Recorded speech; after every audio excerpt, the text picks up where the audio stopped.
meu nome é Márcio Osório Manfredi, eu sou veterinário em Santo André, tenho uma clínica há 40 anos e nós estamos aqui hoje para tentar ajudá-los a entender e ter seus pets em casa, tá? Tudo começa com o seguinte, o relacionamento dos pets com as pessoas mudou muito nas últimas décadas, onde antigamente o cachorro era simplesmente criado no quintal e hoje em dia faz parte da família.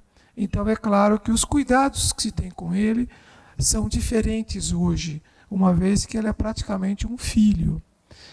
E por aí a gente continua dizendo o seguinte, qual a importância do pet na nossa vida?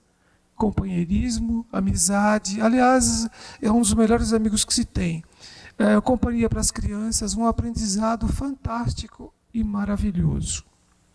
Partindo disso, nós teremos que fazer a escolha deste pet. Qual pet é melhor para a nossa vida em família? Isso depende de vários fatores. Por exemplo, nós temos pets de grande porte, se falarmos em cães, de pelos mais longos, pelos mais curtos, não é? Animais mais pesados. Então nós precisamos, na realidade, escolher um que seja de acordo com as nossas possibilidades, em termos de tempo, espaço, porque muitas pessoas às vezes pegam um cachorro de grande porte, mas o espaço é pequeno, e isso não dá certo. Se nós não tivermos tempo também, não adianta pegar um cachorro de pelagem longa, o que vai requerer cuidados do tipo escovação, banhos, às vezes tosa. Eu costumo dizer que o melhor cachorro é aquele que se encaixa dentro da nossa vida. Realmente, a gente pode ter um cão ou um gato dentro de qualquer ambiente, desde que a escolha seja bem feita. Os cuidados não são muito grandes, tá? Eles não costumam dar muito trabalho, basta que a gente ajuste a nossa vida a eles. Na ninhada, nós podemos escolher uns filhotes, essa é uma dúvida que todo mundo tem, como eu escolho um filhote na ninhada? Algumas pessoas dizem que é melhor pegar os filhotes mais ativos, mais alegres, mais brincalhões. Realmente estes representam ter uma saúde maior.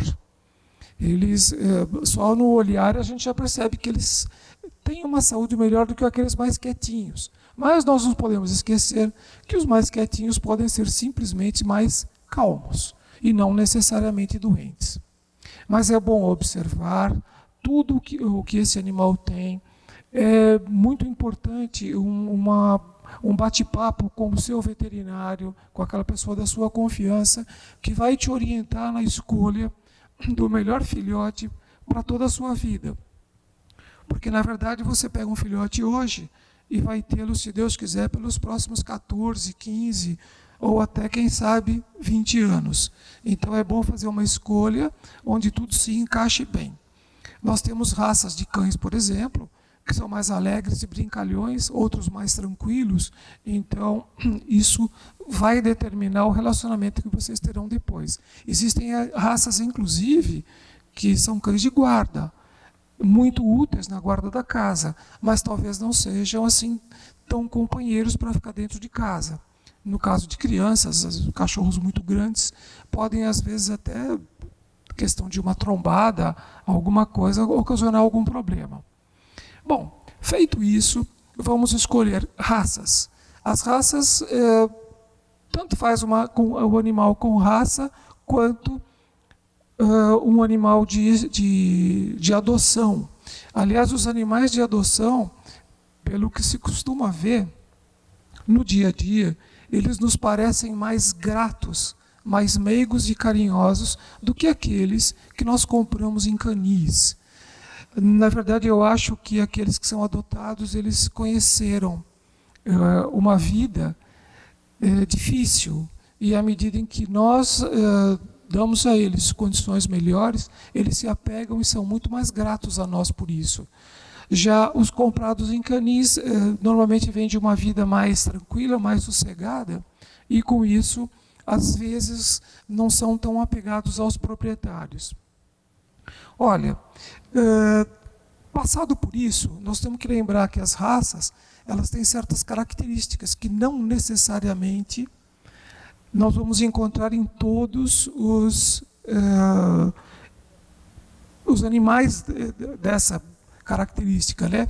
Então, assim, há uma variação de animal para animal, porque todos são indivíduos, como nós também. Feito isso, então, nós escolhemos, dentro de uma ninhada, um filhote que vai ser nosso companheiro por muitos anos.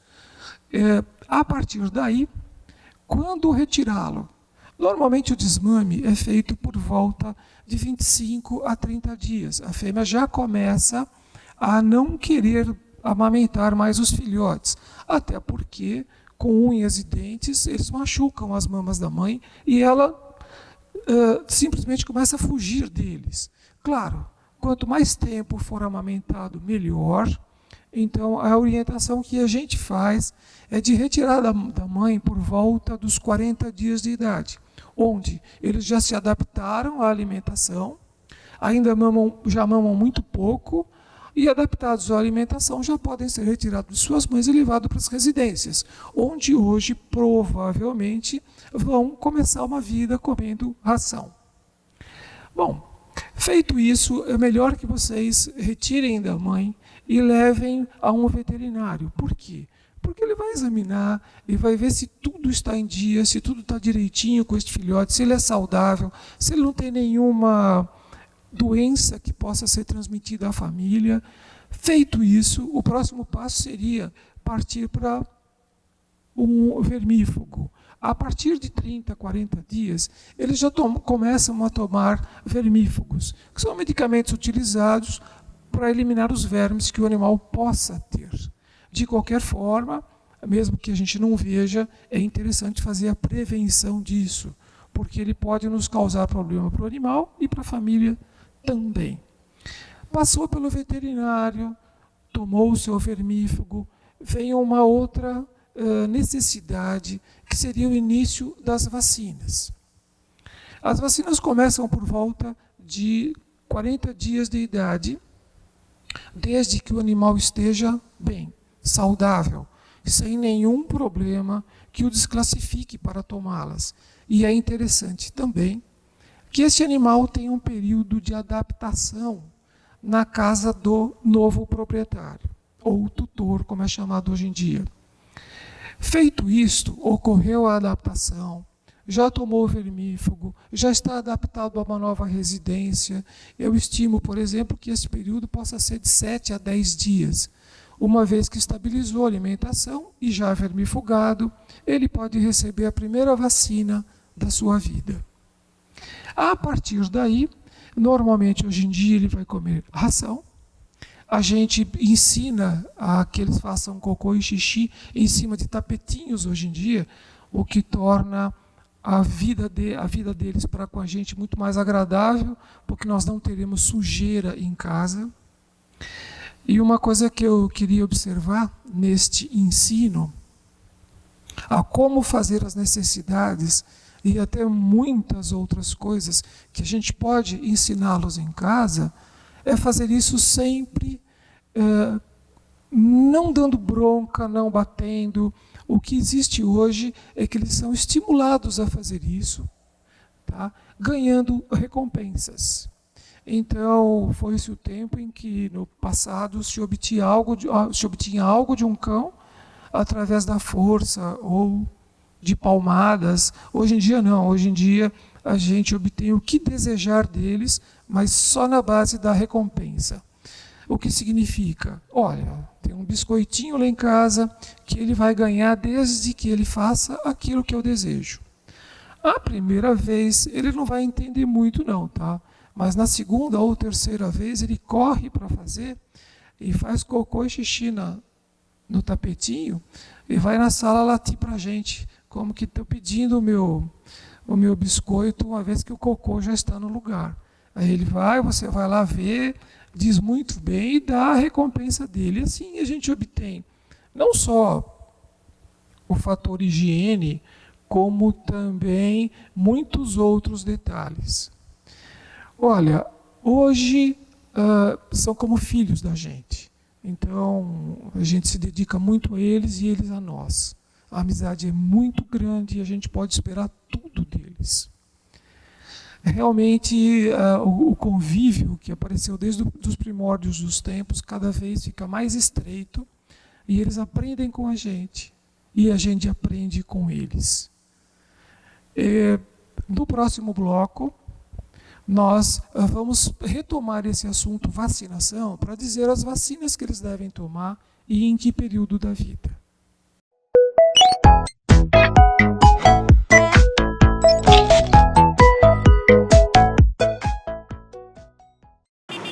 Aê, galera, Suave na rave, mano. Aí eu tô aqui pra mandar um papo reto pra quem pilota, Joe. Não é só nós que faz a correria de volta pra trampar que tomba, irmão. Tá ligado que você que usa a moto pra ir e voltar do trampo ou pra fazer rolê no final de semana é os que mais acidenta, tá ligado? Quase metade dos acidentes fatal acontece de final de semana, Joe. Na maioria na madruga, Joe. Vamos de boa, mano. O trânsito é coisa séria. Siga seguro. Chegar bem é chegar com vida. Detran e Governo do Estado de São Paulo.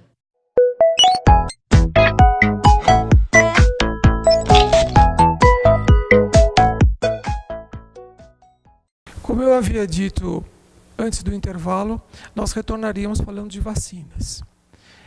Existem vacinas na vida de um cão que são essenciais. Quais são essas vacinas? As vacinas V8 ou V10 e a raiva. Qual a importância delas? Vamos falar da V10 primeiro. A V10 tem doenças que até hoje no cão são dificílimas de curar. E não só doenças dificílimas de curar no cão, como no ser humano também. Por isso, da indicação delas, tá? Por exemplo, a vacina V10 ela é constituída por 10 antígenos, ou seja, 10 tipos de vírus, tá? Para que produzam imunidade e com isso o animal não se contamine. Se ele não se contamina, não pode passar para a nossa residência e para os nossos filhos e para a gente mesmo, tá? E vamos lembrar que, por exemplo, hoje, né, muitos dos cães dormem na cama com os proprietários. Então, assim, a higiene é muito importante. A vacina V10, ela tem 10 antígenos, como eu havia dito. As principais doenças são a sinomose, que é aquela conhecida como a doença que descadera o animal. Essa, a gente cura 1 ou 2 em cada 100 animais tratados. Existe a leptospirose, que é aquela que vem da urina do rato. Essa é transmissível ao ser humano também, não só pela urina do cão, mas pela urina do rato também, quando a gente entra em contato, por exemplo, com o esgoto, que pode aparecer, por exemplo, numa enxurrada. Essas doenças são muito difíceis de curar. Nós podemos falar em parvovirose, coronavirose, que são outras doenças também existentes na vacina V10. Mas as mais importantes a gente já falou, não vamos hoje aqui, não é o nosso intuito de nos aprofundarmos demais nisso. A segunda vacina mais importante é a raiva. Essas são, como eu disse, as obrigatórias. A raiva é uma doença que jamais será extinta no mundo. Por quê? Porque ela está nos animais silvestres. Ela vive nas cavernas, nos morcegos, e nós não temos controle algum sobre eles. Os morcegos hematófagos, que são aqueles que sugam o sangue dos animais, pode até acontecer de sugar o sangue também de uma pessoa. Esses transmitem a raiva pela saliva deles. E o animal que contrair a doença também transmite pela saliva. É claro, uma vaca contaminada no pasto, ela morre, mas não transmite para ninguém, uma vez que ela não vai morder alguém. Já o cachorro e o gato, por exemplo, que vivem com a gente, esses estão muito próximos de nós. Então, eles acabam funcionando como elo de ligação entre a doença, raiva e o ser humano. A razão de tanta preocupação é porque a raiva não tem cura. Até hoje não se descobriu como curá-la. O que se pode fazer é prevenir. Agora, remediar, até hoje não se descobriu como. A vacina V10 ela é feita em 3 doses. Primeira com 40 dias, a partir daí pode ser feita de 21 a 30 dias, culminando com a terceira dose, fica uma revacinação anual. Pelo menos até hoje, a vacinação é anual. Existem discussões a respeito de se a imunidade duraria mais ou não, porém, até hoje a indicação de vacinação dela é anual. A raiva também toma uma única dose a partir do 4º mês de idade e aí uma vez por ano também. E com isso vocês vão ficar sossegados em relação às piores doenças do mundo. Outras 2 vacinas que estão na praça também é a giardia. A giardia é uma contaminação intestinal por um protozoário que provoca vômito e diarreia. A segunda vacina é a gripe e a pneumonia, que fez um pool. A indústria fez um pool de vírus de gripe, como existe para o ser humano, e uma pneumonia que foi muito importante em alguns anos e que chegou a matar muitos animais. Essas 2 a gente tem como vacinas opcionais, uma vez que elas não são doenças letais. Então, eu particularmente pergunto ao cliente se ele deseja ou não aplicá-las.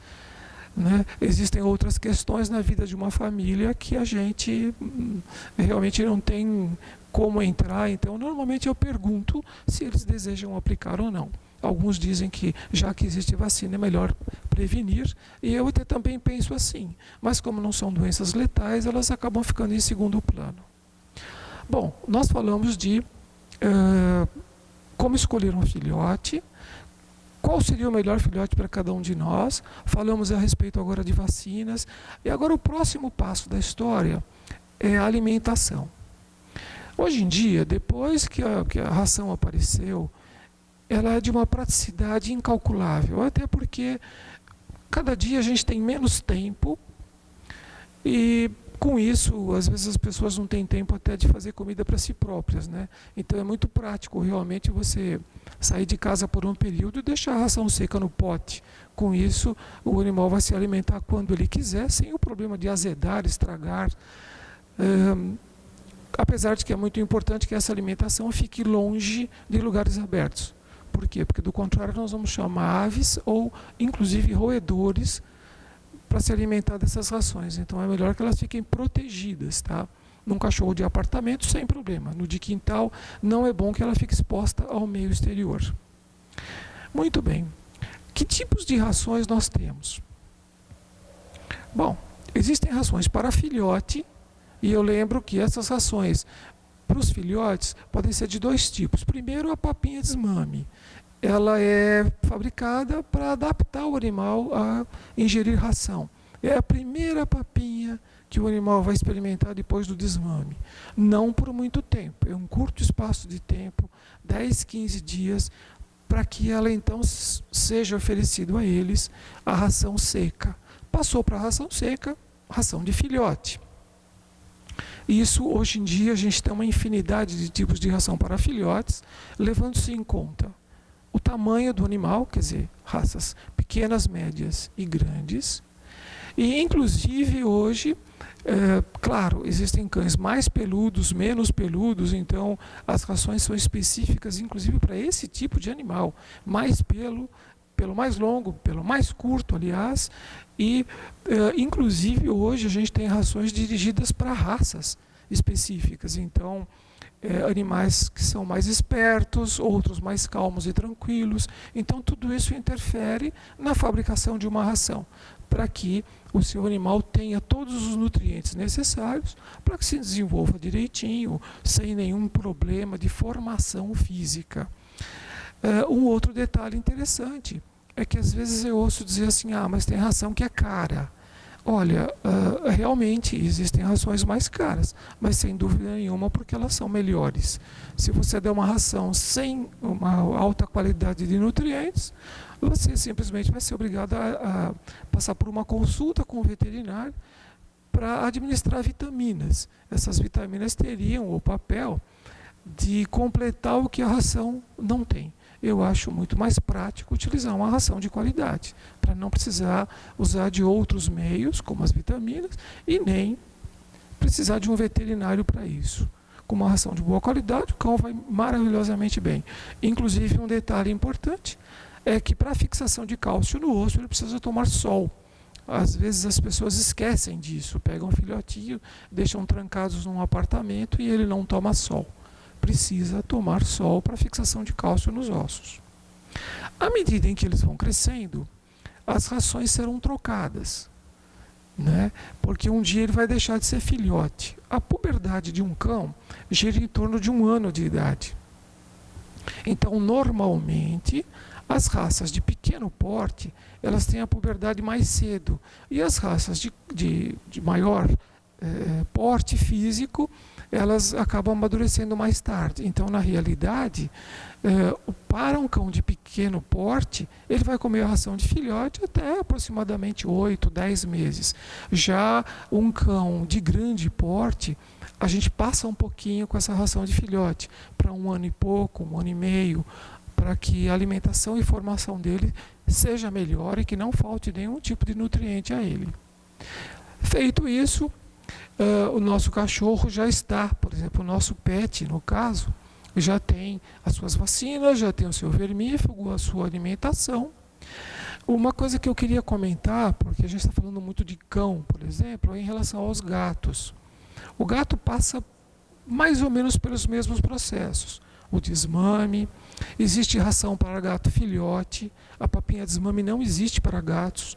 Então, para um gato filhote, você já passa direto da mãe, do desmame, para uma ração de filhotes. Essa ração ele vai ingerir até mais ou menos o 6º ou 8º mês de vida, depois a gente passa para gato adulto. A ração de gato não tem tanta variedade quanto dos cães, mas é claro, a gente não tem tanta variação de porte físico. Nós só teríamos mais ou menos pelos longos, mas porte físico de um gato normalmente está dentro de um determinado padrão. Então não há necessidade de tantos tipos de rações para gatos. Feito isso, eles vão muito bem, obrigado, em relação a tudo o que a gente já comentou até agora. Dúvidas? Hoje em dia é muito comum se falar em castração. Então você adquire um filhote e o pessoal já passa comigo e diz o seguinte: quando eu castro? Bom, e por que se faz isso? Para alguns animais, por exemplo, existe essa indicação por problemas hormonais. Para as fêmeas, por exemplo, para evitar o câncer de mama no futuro. Então eu diria a vocês que realmente existem indicações hoje para a castração. Só que, como o nosso tempo está se esgotando, nós vamos deixar esse item para o nosso próximo programa. Eu quero agradecer a todos a atenção e a oportunidade de estar aqui podendo ser útil para vocês, que é o que eu espero que eu tenha sido.